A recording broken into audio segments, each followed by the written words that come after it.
you tired of the daily hustle and bustle, the endless traffic just to get your little one to a good school? GMS Snap Bingo offers a unique blend of academic excellence with a holistic child development in both nursery and primary. We provide a national curriculum with an international touch. Enroll your child today by visiting our campus along Trinity College, Dabigo Road. GMS Snap Bingo, where every child's potential is a reality. Because we care. Hello and welcome to Second Take with IDK. My name is Mebo Kebirunji. Glad that you could join us for another week of lots of sport with Isma Dakaba Chigongo. A very good day to you, Isma. The weather is not the best, but it's never the best. Sometimes we are just whiners, I think, as humanity. When it shines, we complain. Yeah. When it rains, we complain. Yes. Yeah, very rainy day when we are shooting this, but yeah, we are here. Alhamdulillah. I hope everyone is okay and able to watch the show. Okay. Mbazira sent in a message saying his weekly task. He's grateful for the show. It is informative and consistent. And he also goes on to say his weekly task is to watch both the English and Luganda version. So for some of you who do not know, we have a Luganda version with the man Brando.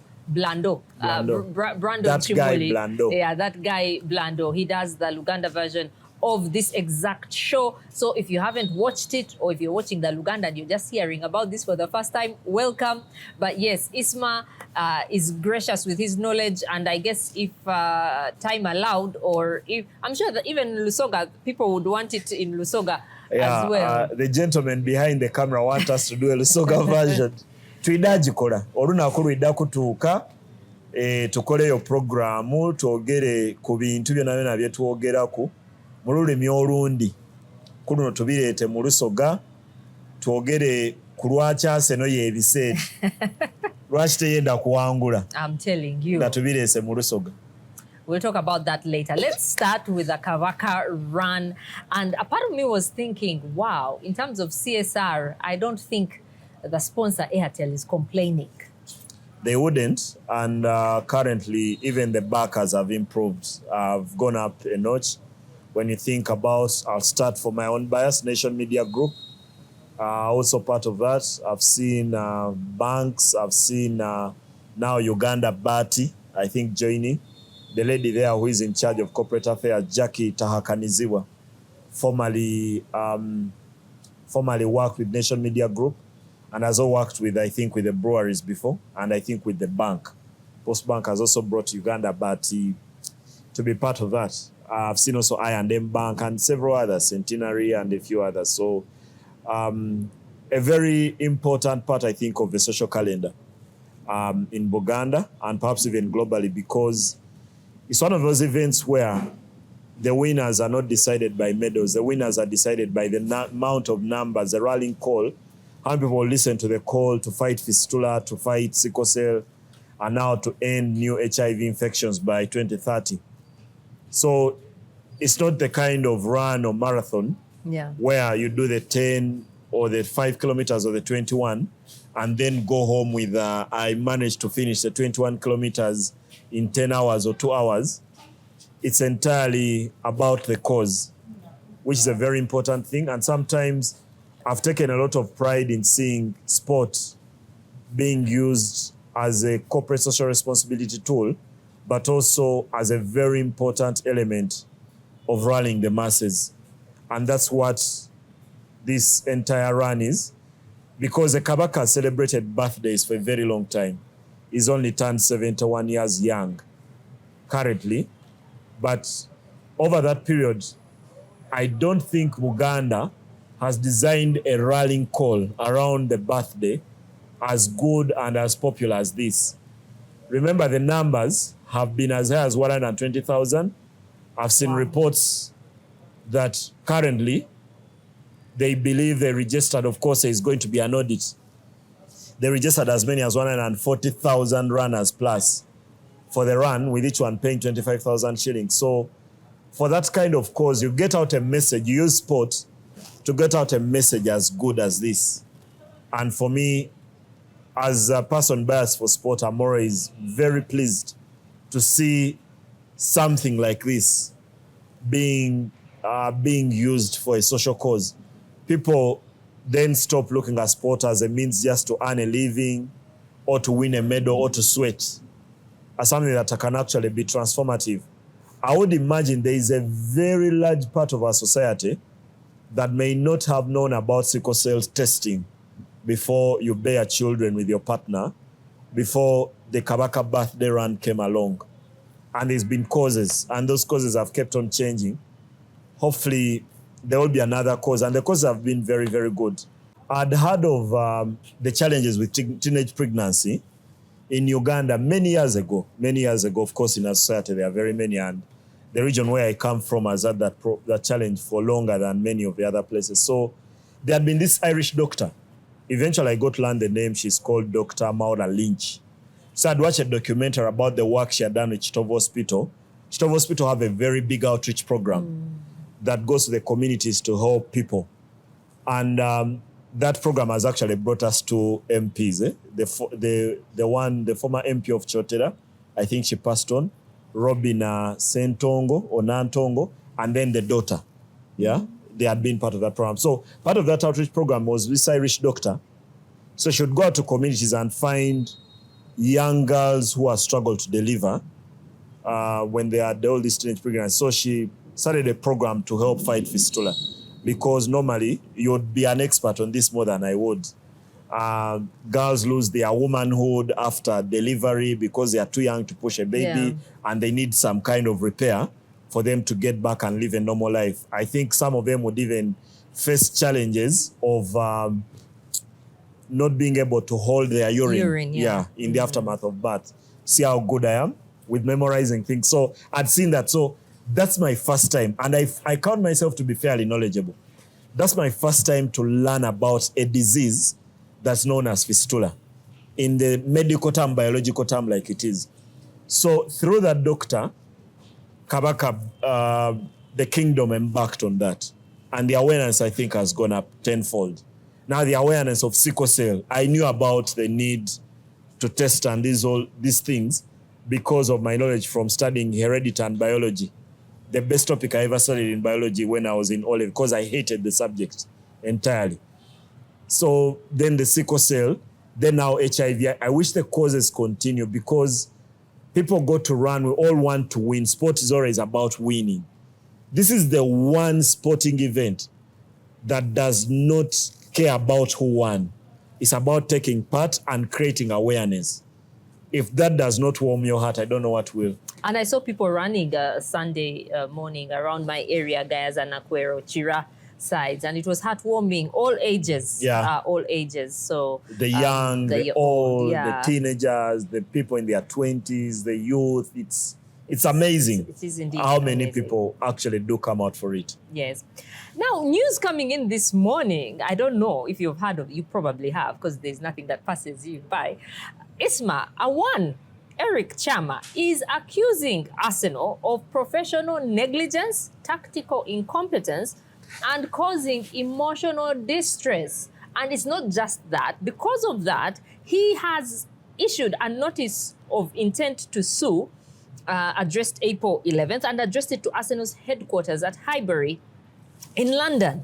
This is following their recent performance against AFC. He says it amounted to a fundamental breach of the implied contract between the club and the global fan base. And when we started, you were greeting the people of Busoga in Lusoga, and you're saying you would talk to them a bit more, especially about Arsenal's woes. Does this encapsulate, is that the correct word? Does this reflect the trend of many Arsenal supporters over the weekend? We don't even know what happened. Maybe it actually does. There's a sense of nervousness. There's a sense of, we've seen this before. There's a sense of this happens to Arsenal far too often. And many of them are seeing their club lose their grip. You see this gentleman? You've seen the name? Hey. So I want to speak from a position of privilege. So before Eric Chama went viral, he sent me a message on Saturday at 4:22. The game started at 2:30. So 4:22, the game had just finished. So he sent me a message and said, Ismail, I am an Arsenal fan. Of course, I know he's an Arsenal fan. Then he says, but I'm slowly coming to accept that Arsenal is not a title-winning team. It has to choose either to be completely elite or a middle team. No middle grounds. They play a good part of the season as an elite team. Then they play like a mid-table team in a few weeks remaining. It needs to choose between the two and stop confusing fans. Then he goes on to say, Ismail, this has been going on for 4 seasons. Perhaps Arteta is not the man for the job. He has proven more than once that he cannot handle. So, when he sent me that message, of course I respond. I like to stay sober in very difficult situations.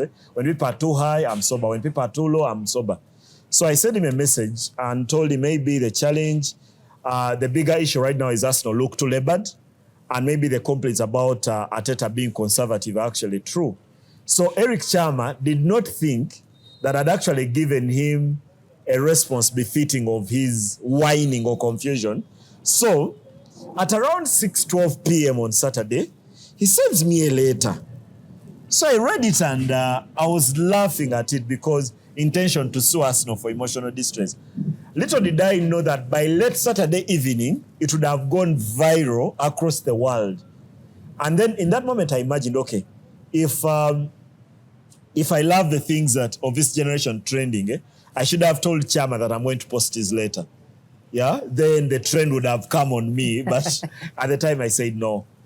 Maybe he's joking. Then eventually, I've seen globally it's been picked up by all these forums and all. Congratulations, Eric, for creating a fire in a generation where people struggle to trend.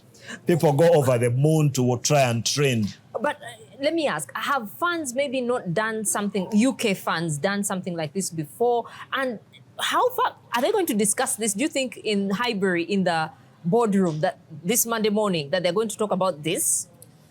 This letter, no. But I think the profound fear is what I just stated. When they were losing to Bournemouth, I think all of us could sense Arsenal were a pack of nerves. They felt like something was going to go wrong. They felt like a team that has that fear of heights. You know when you're high and then you're looking down and the next moment you think you're going to fall. Many of the fans inside that Emirates Stadium acted like they've seen it before. Actually, for me, it sounded like when you've been watching a horror movie. You almost want to tell the person that it's coming because they are normally unsighted. The people do this cinematography and the sound. Ensure that you who is watching sees danger before the actors, or the actresses in these movies. So I think many people around the Emirates and many people who support Arsenal globally are all sitting there and saying, we've seen this before happen. We've seen our team lead and dominate until the most important phase of the season, especially those 2 seasons, 2023 and the one of 2024, the ones that finished in those years. Arsenal led and then gave it away. So in this moment, while no one has given away 9-point lead with 7 games to go, Arsenal are almost trying to rewrite history. Their record in April is not very good. They've won on 11 out of 25 under Mikel Arteta. And this is the toughest month, I think. What used to be Black November under Arsene Wenger has now turned into Black April. Yeah? So they tend to lose their way around this time of the season. And the manner in which they were beaten by Bournemouth, for me, does not inspire confidence of a team that is going to react. Lone energy, a pack of nerves, could not create as much, gave away more spaces defensively than they have. There's even talk of lack of leadership now because maybe many people believe Gabriel is the one who should be the captain because you could almost sense how much he wants to win ahead of the others. So major worry. They need to find that mojo very fast because if they don't, the next game could be the end of their title race. They have Sporting. Okay, the one in the league is against Sporting, but the one that could knock out their title race, their title challenge, I don't think they should worry about Sporting. I said that the previous week because they should concentrate only on the Premier League. The Premier League, not only, but their bread is going to be earned in the Premier League. Okay. I've never felt that even if they knock out Sporting, that they are going to become favourites to win the champion. Even if they did, I think one of Madrid or Bayern or PSG will be favorites to win the Champions League. So, in the end, for me, this game Arsenal did not treat it for me with the importance that it deserves. Yeah. I said it that I think it's the most important game of Arsenal's season, but the manner in which they played felt like they are walking through another league game, and it wasn't for me another league game. It was the most important game of Arsenal's season. That they needed to win. Yeah. And let's talk about Rosinho, who lost, who was on the losing end against Manchester City. Battered, embarrassed. That's what Man City did, but they also wrote a statement. They made a statement. Nick O'Reilly and Maguire scoring the first one, and then Jeremy Doku scoring the third. The momentum is all with Man City, I think, in terms of the title race. The result is very significant for Chelsea lately because they cannot win a game. Liam Rosinha seems to have lost his way. The team look like they lack balance. Yes, they played a decent first half, but then the moment City scored the first, then you knew it was gone. I've actually felt for teams that are not in the same galaxy as Chelsea, as Man City, you've got to get that first goal, because when they do, then they are going to control the game and then get the second, and then you have no way back. So I thought a statement result for Pep Guardiola, but even worse for Chelsea because you do not lose 3-0. Yeah. And the stats are even more damning. I was seeing stats that Chelsea have not beaten City since that Champions League final of 2021. That 1-0 result in the final. And for the past 5 years, they half and half. They've had draws in there. But in the end, the winner is known before kickoff. And shockingly, this is the only game where I know many Chelsea fans that were supporting Man City, including my friend Andrew Kagwa, who is on NTV, morning at NTV on Friday mornings, one of the most brainy journalists I've seen about art and culture. When you listen to him discuss movies, Ugandan cinema, plays, and all these things on Pearl Magic and all, you know someone who has information that you'd not find in anyone else. And he's a Chelsea fan. He sent me a message saying that even he was supporting Man City because they are desperate, first or not to win the league. Actually, the only fans Chelsea had on the day, besides Frank Lampard and those inside Stamford Bridge, were Arsenal fans who wanted them to get a result there. But they looked terrible. And then finally, maybe you have to give a lot of flowers to Ryan Cherki. One of his best games. He's come into his element, but it's also a testament of good coaching that Pep Guardiola has molded this team, and we all know the attributes of keeping the ball and what Pep Guardiola would want. But the season progresses, he has to find new elements to beat teams. And he's found Nick O'Reilly, who scored those 2 goals in the Carabao Cup final, because he's making that deep run off the left side and ghosting into the box when the teams are looking at Haaland and all the other forward players. So he's ghosting and getting that chance. Then Ryan Cherki, that pass for Mark Guehi's goal. Sumptuous. That's the kind of goal you serve for dinner.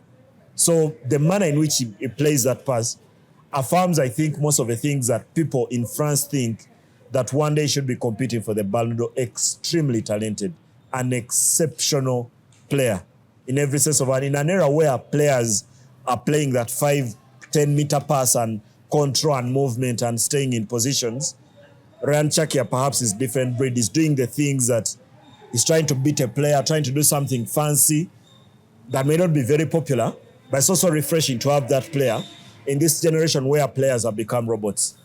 Okay. Now let's go to Anfield.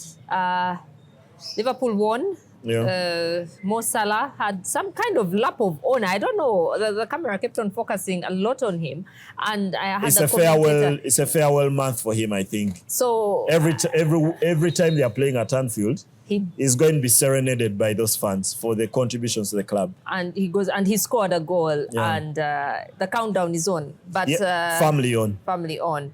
Were you happy with the result? Did it show there's something still in Liverpool? Yeah, they are going to fight, I think, for that top 5 position. But if it won't be about their abilities, it'll also be about what the competition is doing. Because we just spoken about Chelsea. They do not look like they want the top 5 finish because the manner in which they lost to City. Then Villa drew. So whatever results Liverpool get cannot be looked at in a prism on their own. There is going to be so many layers because it depends on what Villa do and what Chelsea do. So this 2-0 where Rio Ngomoha 17-year-old, became the third youngest scorer in the history of the Premier League, behind Fabregas and Rooney, was a shade of what maybe could bring to the side. The many people have complained about Ancelotti and playing Cody Gakpo in that position because many Liverpool fans have seen enough to suggest that Riongo Moha should get more minutes. I think he should, but that cannot be at the expense of Cody Gakpo. I think the coach has to manage and balance, because the value of coaching is how you improve this young player, but also not discard the senior players on the squad. Because all of us have seen Gakpo do fairly well last season, so there's a drop-off in terms of his performances. The solution cannot be that you ditch him and play a younger player. Yeah, I think you have to find balance where you develop this younger player, but also ensure that you get Gakpo back to that position where he was playing very well and scoring goals. Last year, I think only Mohamed Salah outscored him last season. And that's an honor in Liverpool over the past 9 years to be second to Salah. So in the end, Liverpool win 2-0 against Fulham. A Fulham side that did not offer much. But the result is much more important because Chelsea lost and Villa drew. So then you remain in that race for the top 5 position, considering that Liverpool still have to play Villa and Chelsea between now and the end of the season. And we're recording this before Manchester United play against Leeds. Yeah. Some players have the relegation clause in their contracts. And I'm just wondering, do you think there's any Tottenham player who actually has that clause in their contract? Because the way it looks, De Zerbi's first game, I was thinking, you've got to start securing your future. And protecting your gains. And protecting your gains. Yeah. It's unthinkable if they did. Maybe it's basic that lawyers put it in the contract of every player. Maybe even players at Real Madrid and Barcelona and PSG and Bayern Munich have relegation clauses. I would be shocked if Spurs players do. Yeah. Because never have they envisaged a situation like this that would be in a relegation, but I'd be shocked if they do. Then you would then credit their lawyers for being very intelligent. Would United players, Arsenal, Liverpool, Chelsea, Man City, ever write a relegation clause in their contracts over the recent past? Maybe not. But the relegation fears are real. Now they dropped him to the bottom 3 because of that result that West Ham picked. And then they go and bottle it at Sunderland, where I would pick and slap De Zerbi. I think I looked at the lineup at kickoff and started develop a bad feeling. They played, I think, a midfield 3 of Archie Gray, Conor Gallagher, and the third player, Lucas Bergvall, the Swede, part of the Swedish team that qualified for the World Cup for the first time after a long time. Then they had the front 3 of Richarlison off the left, Dominic Solanke down the middle, and Randall Colomwani off the right. And the first thing I see the lineup, my mind runs, okay, where are they going to create the chances to score? Because I thought they were thin on creativity, and in the end it showed. They hardly created, they hardly challenged that Sunderland backline, and in the end when Sunderland got their goal through Mukiele, Spurs did not have a chance. But for me, the important thing now is how they react to that. I hope there are changes to that lineup. You've got to get Xavi Simons onto the pitch. Yes, they've been poor entirely the entire season, but you've got to trust some of your better creative players. Then you go on and lose Christian Romero, their captain, went off injured and then shed a tear that could be described a tear of weakness. And at this point, they do not want weak hearts or weak characters at this stage of the season. And I was seeing something that many Spurs players are not used to this kind of battle, so it's totally new. If you compare them to Leeds or West Ham or Nottingham Forest, I think the players in those clubs are schooled in this kind of moment. Now, Spurs look extremely scared of what is going to happen if they get relegated, because it's not their kind of game. Randall Colomwani was supposed to decide a World Cup final not too long ago in Qatar. That chance when he got through for France and hit the ball against Emiliano Martinez. If he scores that, France win the World Cup and not Argentina. So they are not exactly prepared for this, but they've got to find a way. That's why sometimes I think when you get in this kind of situation, and Roberto De Zerbi, for me, pick all the English players. They are schooled in grit. Put them onto the pitch and maybe something will drop for them. But for me, it starts with changing that front line. You do not play Solanke, Richarlison, and Randall Colomwani as a front 3. None of them is creative. All of them when they get the ball, their target is to get onto goal. And Spurs barely created. So for me, he has to sort that immediately for their next game against Brighton. Okay, and then there's this discussion between them and Leeds. Who do you think will go? Right now, of the teams that are facing relegation, let's say Burnley and Wolves are gone. Yeah. So then there is West Ham, Leeds, Spurs, and Nottingham Forest. Of these four, Spurs is playing the worst football. If you're to pick at this point, who will go down? Spurs. If you think they have something in them because they are the biggest club of these four, then Spurs will stay up because they'll find another gear and fight office and win 2-3 games and will be able to stay in the league. If you ask me now, I'd pick Spurs. You'd pick Spurs? Yeah. Okay. Let's move on to the Champions League. And I will start by reading a message here from Coban Matthew. He says, I have never seen Real win against Bayern fairly. Makes a number of bookable tackles. Casemiro makes a number of bookable tackles and he was never booked for second yellow card. When Vidal makes a tackle, he was sent off. Let's hope for the best on Tuesday. And then we have Joseph Seruganda who says, my concern personally was with the way IDK was writing off teams at the quarterfinals of the Champions League, especially Atletico. And so far we have seen it's not only about quality, but also luck. It's not only luck. I'm not one of those who believes. I believe in luck in life. In football, okay, you're unlucky. Okay, luck counts for something. But I don't think Atletico were just lucky. I know they was very, very good for the result against Barcelona. Anyway, where do we start? I think with one of our viewers. I also have another viewer and a friend of mine with whom we attended high school in St. Henry's College. He's called Bonnie Lule. Lule is a very provocative person. He's a big Bayern Munich fan. Even he believes, like that gentleman, that Real Madrid cannot beat Bayern in a fair game. That every time they've lost to Real Madrid has been because the referee has made something, and that one cites examples of those moments. They've always felt cheated. I think it's provoking me to start there. Let me start by making this statement. The only reason Bayern are not yet in the semi-final is because we're all saying this is Real Madrid in the Champions League. Real Madrid always find that extra thing on nights like this. Will they find that moment? If they are to find that moment, it has for me to start with the kind of team Alvaro Bellowa chooses. The balance of the side. Are they able to defend and also pick Bayern apart on the other side of the pitch? Because for me, that has been the challenge.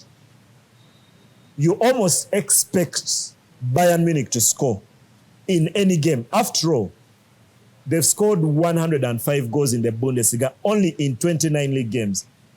To put that into perspective, Arsenal and Man City, who are fighting for the league title, have played 31 and 32 games. And they've only scored 63 and I think 62 goals. Bayern have scored 105. It's okay to call it Farmers League, but they do not choose their opponents. Yeah? And some of the players they are using, I think, to get the kind of those numbers are players that other teams could not have picked. Look at a player like Michael Olise.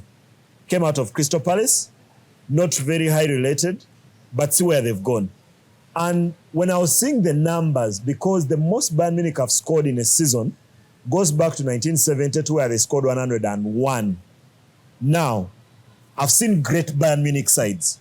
The ones coached by Jupp Heynckes, the Bayern Munich side of the late 90s, early 2000, the one that was captained by Stefan Effenberg, coached by Ottmar Hitzfeld. I thought those were great Bayern sides. Now, to think that Vincent Kompany may not even belong to the wall of fame of great Bayern coaches and players. Okay, he wasn't even a player. Maybe this team may have one player who currently belongs to the Bayern Munich Hall of Fame, Manuel Neuer. To imagine that this is the team that breaks that record, for me, is a big bonus on what everything at Bayern has. And for me, that is a warning to what they can be.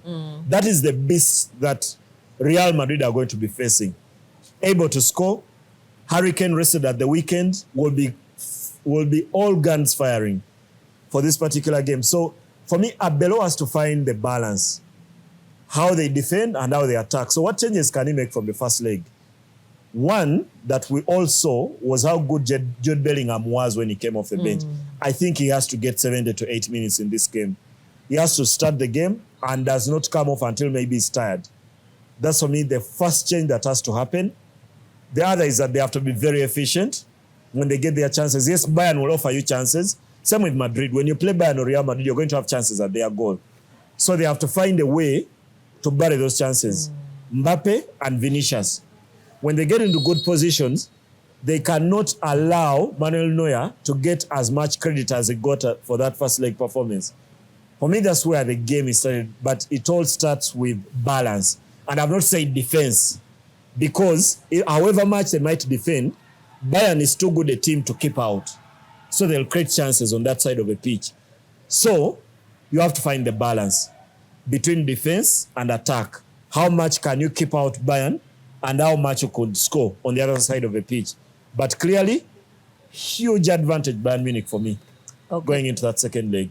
And then at Liverpool, should they keep that team that beat Fulham or should they make some changes, do you think? Definitely they are going to make a lot of changes because they rested players for that game deliberately. I sensed they rested Ryan Gravenberch, they rested McAllister, they rested Milos Kerkez, and also rested Hugo Ekitike. I think all the four come back in.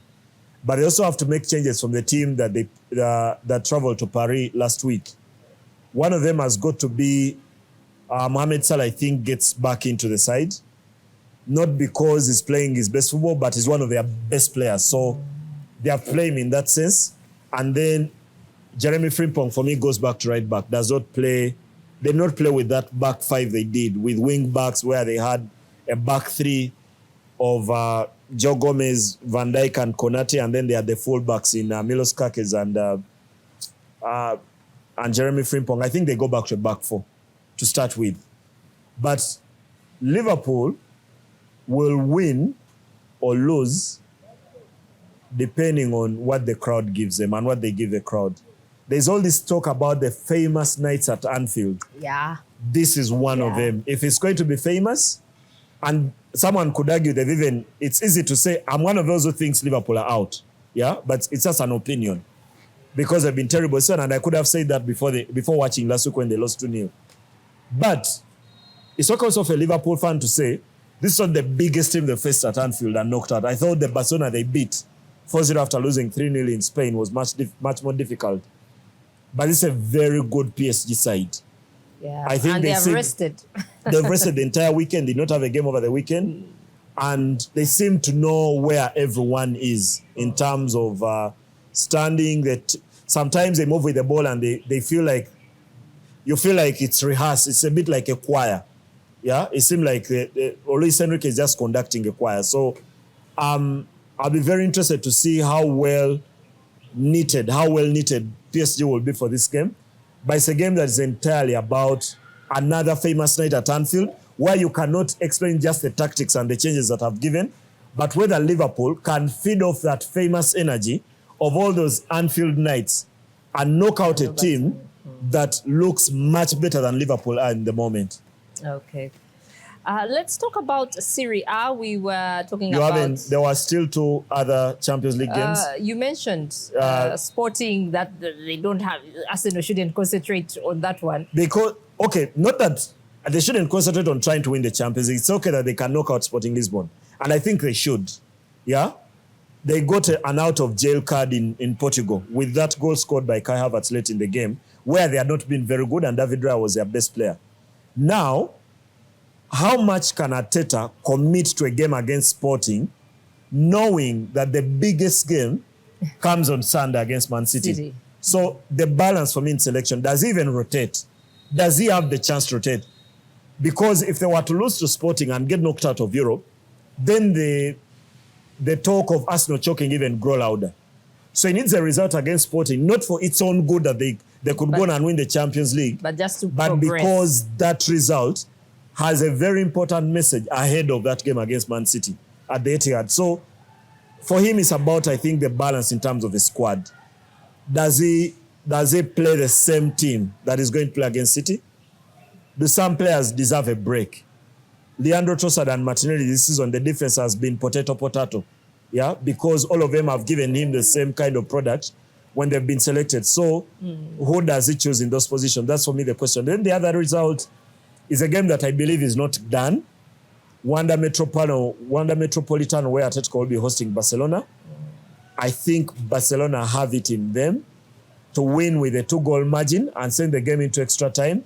But while Atletico won 2-0 away at the Camp Nou, that game is far from done. And even if Atletico were to score first, I don't think Barcelona would be phased and think 3 goals are too far away. Remember, this is a game that represents that old adage of familiarity breeds contempt. These teams have played each other way too many times. Barcelona have won as many as they can, but so has Atletico, including a 4-0 rout by Atletico and a 3-0 result by Barcelona in the recent past, and then the 2-1 in the league where Lewandowski scored that fortuitous goal to win the game. So there isn't so much, I think, to pick between the sides. The only thing you could argue is that we do not have the same Diego Simeone we had 10 years ago.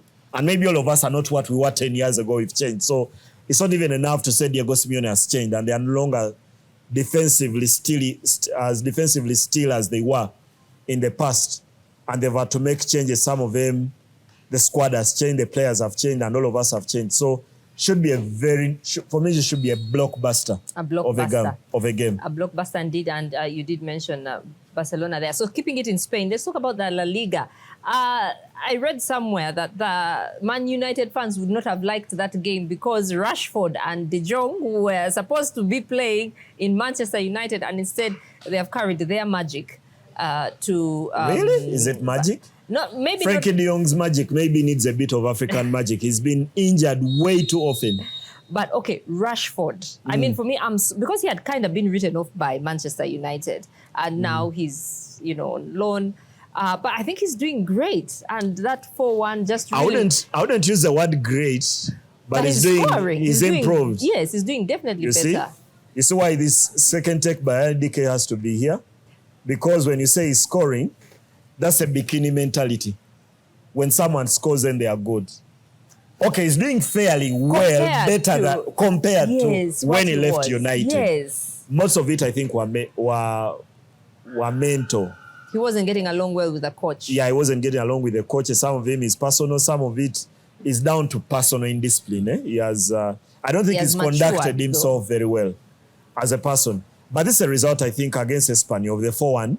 The goal that he scored came late because the game was 2-1 for a very long period of time before Lamine Yamal and Rashford got those extra goals to win 4-1 and ensure a 9-point lead. And here, for second take with IDK, I want to declare Barcelona champions. Not Real. I think it's gone. Real Madrid drew their game against Girona, 1-1. And to allow your opponent go 9 points clear with 6 or 7 games to go, I think it's suicidal. And I actually did post a comment. I post many things sarcastically.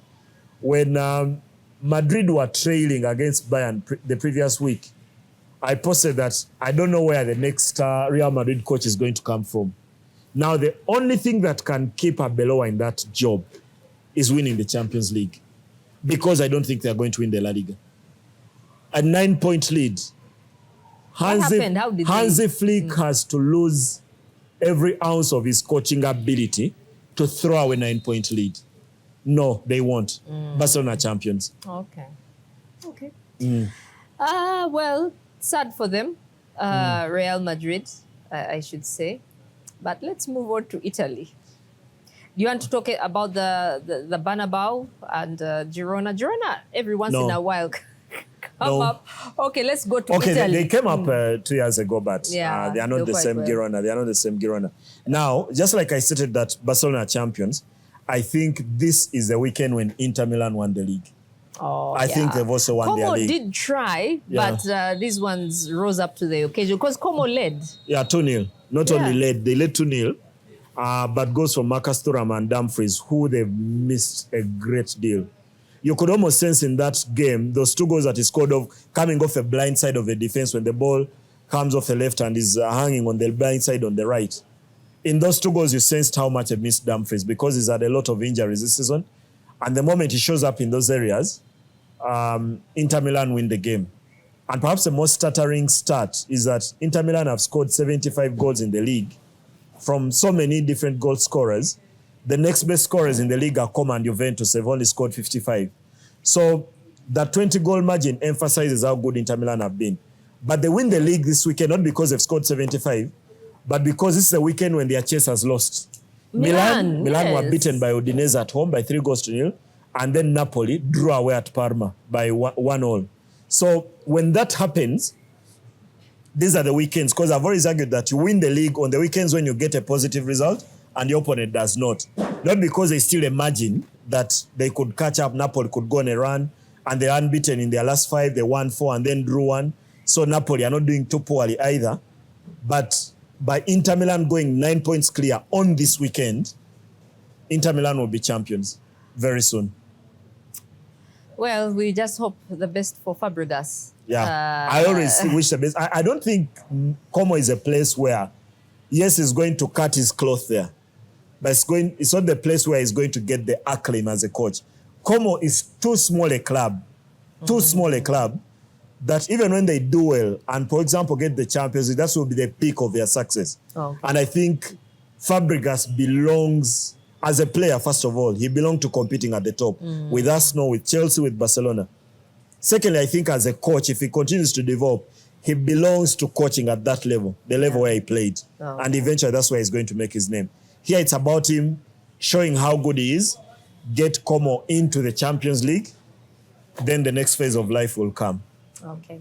Let's talk about Uganda now. You don't like talking about barren draws. What do you have to say about Chitende?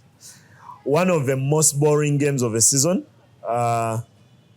Emphasizes how timid I think we are as a coaching culture. Many teams walk out and they would rather the game ends goalless than try to win it 4-0. And I know Wasabosa is the climax of that. I think against the bigger sides, Wasabosa would rather pick a draw than win the game 1-0. That's how I think he's wired. And they walk into Chitende. Again, it's a team that also does not play very well, because to say Kitara, because of Wasabosa, do not play well, is almost accusing Vipers of being one of the teams that play very well. Neither do Vipers. So a meeting of two teams that were almost destined to be a draw. That's why I've seen a lot of complaints on social media.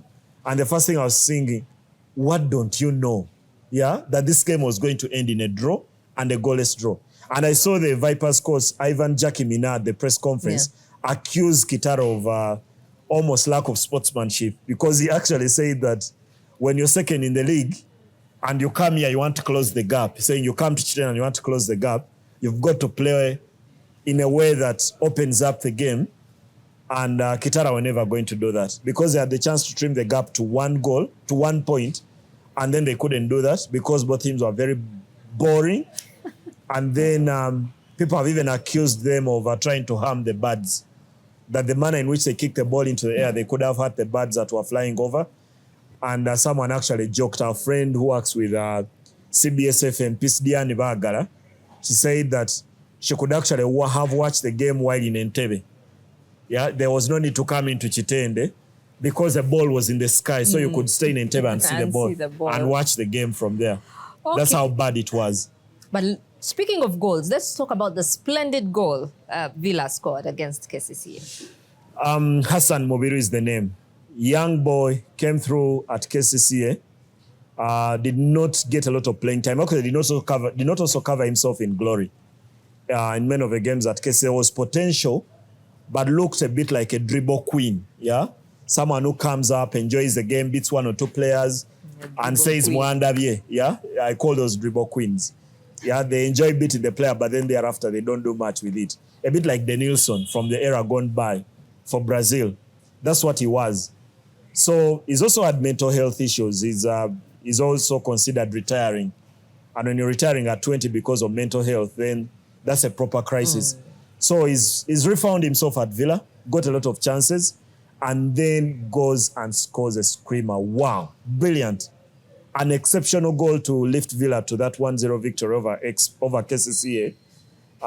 Cuts in from the right, beats a player, and then hits it with venom past the KCCA goalkeeper. So I thought I think also many of our big games struggle to attract attention locally. Okay, all football struggles to attract attention, or many sports here. But in that moment, I thought Hassan Mubiru scored a goal that is befitting of the size of the game. Yeah?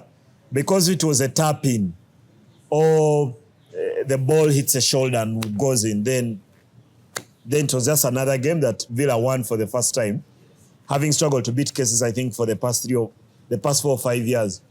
But he scores the kind of goal that you'll watch again, and then you want to know which teams were playing. If you didn't care, then you're told it's Villa and KCC, the teams that have dominated the league the most. So very important. And maybe finally, he's also fittingly named after one of my best players in Ugandan football over the past 30 years, Hassan Mubiru, 4-time league top scorer. But maybe that's a kind of challenge that Hassan Mubiru has to rise up to. Yeah. A brilliant goal. Now, if he goes on and has a career on the pitch, which is a considerable percentage of what Hassan Mubiru was, well and good. Well and good. Now, you said some games struggle to get people. Let's talk about rugby. The Enterprise Cup. Pirates were the underdogs. Yeah, they were. Every Ugandan team would be the underdogs. Remember, this Enterprise Cup is between the top 4 teams from our Ugandan league and the top 4 from the Kenyan league. And over the recent past, the Kenyan league has performed much better than Uganda's. Of course, part of it is financial. The kind of money they are able to attract, that to the extent that they are able to even have pro players in their clubs, players who wake up every day, think, drink, and sleep rugby. Rugby, yeah. So the difference here is that you have players who have other responsibilities or challenges in Uganda and competing and getting to the final. That's what Pirates just did, being able to beat nondescripts 20-10. I thought this was down to how well they defended. No wonder Alex Aturinda was given the Man of the Match award. They started a bit slow, and I saw from the admission of Marvin Odongo, their coach, he felt they should have played much better in the first half. But in the end, when they got their groove going, they got that try and then defended with their teeth. In the end, very good. Congratulations to Pirates. They will be playing in that final against Cabra Sugar, and that final should be on May 30th in Nairobi. A tough one. Yeah, a very tough one, where Buffaloes, Cobs, and Heathens could not go. Pirates have gone. Perhaps an affirmation that currently they are the best team in Ugandan rugby. They have quality, they have depth, they have organization, and their game plan execution is also getting better by the day. That's why Pirates are here. Okay. Another game we're going to talk about is basketball. And this one the fan base is growing in Uganda. People do follow them. We've just come from Easter. Res Life means resurrection life. Yeah, that team that plays out of Loboa, when we had just started our show, when we had started Second Take with IDK, we did do a show at their place, Loboa, with Brandon, yeah. Those early days, and they did host us. And at the time, they told us they have very big ambitions. And the reason why those ambitions are very big is because they've brought in some players besides, because earlier when they started, their team was about just a community outreach program that only picked children from the church and the community of Zana.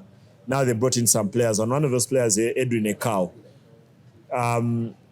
If his name is Ekau, in Luganda you'd call him Mukau, the manner in which he's playing, because they've just beaten the record champions of the league. Yeah, Oilers. The City Oilers, which was their first defeat of the season. The City Oilers, but Edwin Ekau scored 20 in that, and then went and scored another 20 in a game against JT Jaguar. So it's been a heartwarming story.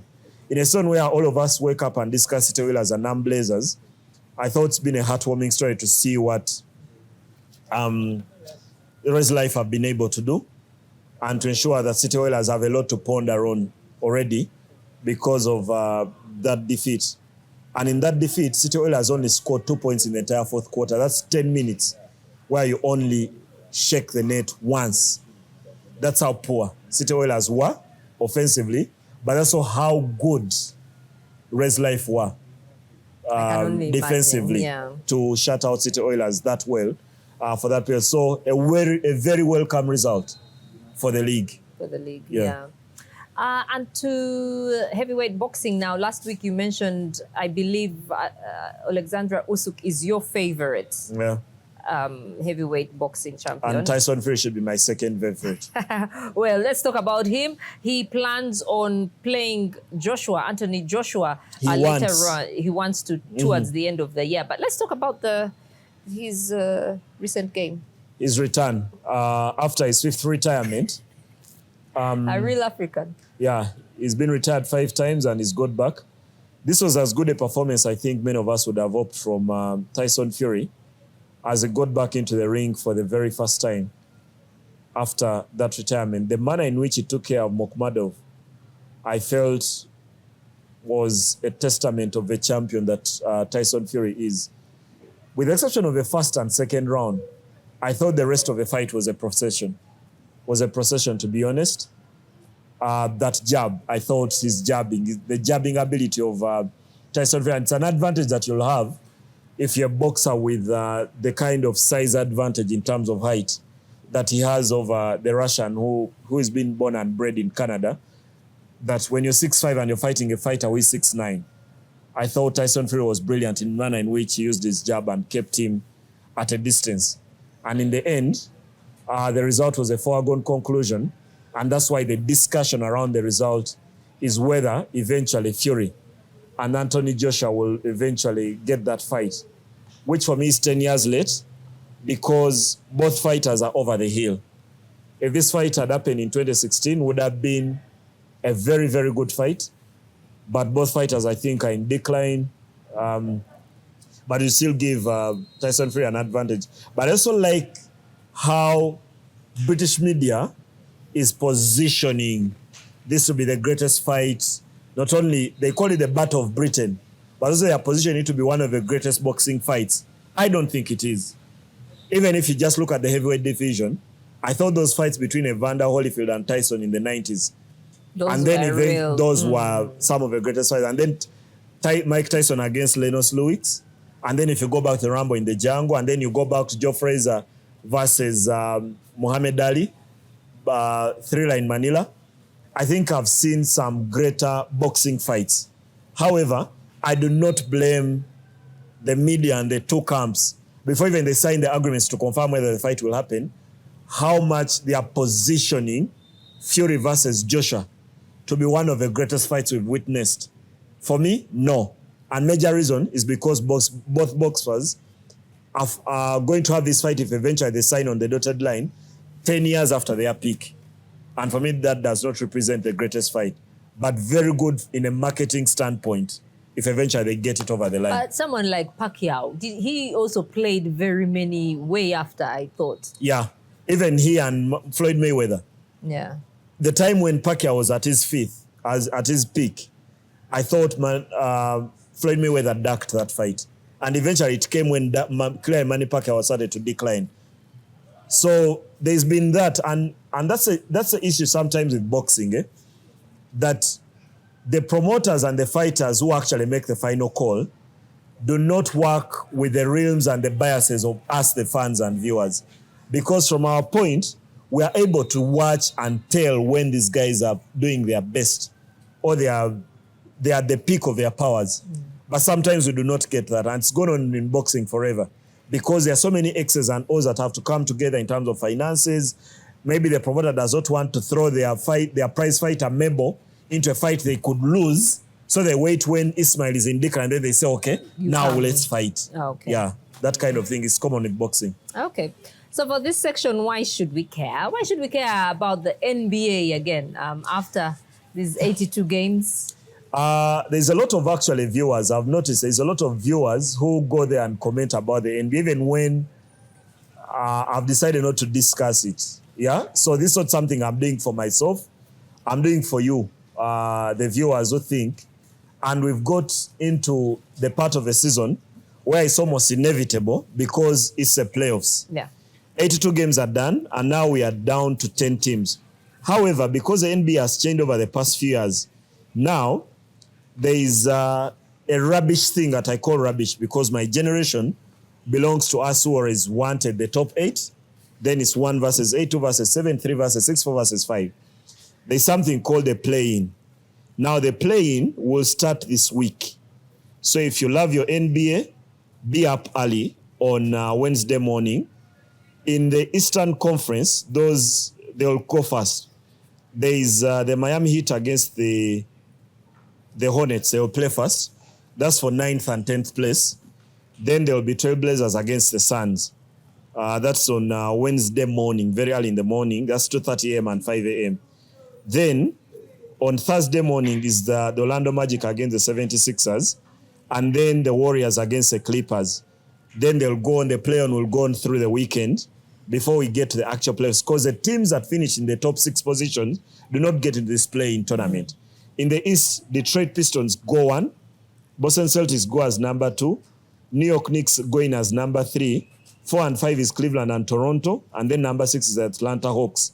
Then in the West, the best team in the NBA overall is the Oklahoma City Thunder, who I'm picking to defend their NBA championship. Then number 2 is the San Antonio Spurs, Victor Wembanyama and his crew are second. Denver Nuggets eventually sneaked in to get third. The LA Lakers are number 4 and will be playing the Houston Rockets in the first round of the Western Conference. And then number 6 is the Minnesota Timberwolves. That's how the season is done. In addition, the teams I mentioned that will be fighting for seed 7 and 8 will be in the play-in. So after 82 games, that's where we are. Eventually, Shai Gilgeous-Alexander will be confirmed as, for me, as MVP.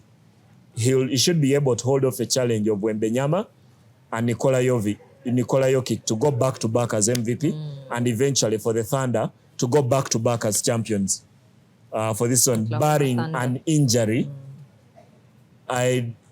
maybe the entire 7 games will be needed to decide the Western Conference final that should eventually be between OKC and either the Spurs or, they can't play the Denver Nuggets in the final because that will be their second round. Yeah, but should be between, for me, OKC and the San Antonio Spurs. Yeah, then eventually, whoever comes out of the East, OKC will beat them to win the championship. Sure. Yeah. Okay, and that's all we had for you the start of this week here on Second Take with IDK. Keep the comments coming. We love to hear them. We love to interact with you. Thank you for all the love. If you haven't yet subscribed, what are you waiting for? Like, share, and subscribe from the team here and behind the camera. We say take care of yourselves. See you next time. Are you tired of the daily hustle and bustle, the endless traffic just to get your little one to a good school? GMS Bingo offers a unique blend of academic excellence with a holistic child development in both nursery and primary. We provide a national curriculum with an international touch. Enroll your child today by visiting our campus along Trinity College Bingo Road. GMS Bingo, where every child's potential is a reality. Because we care.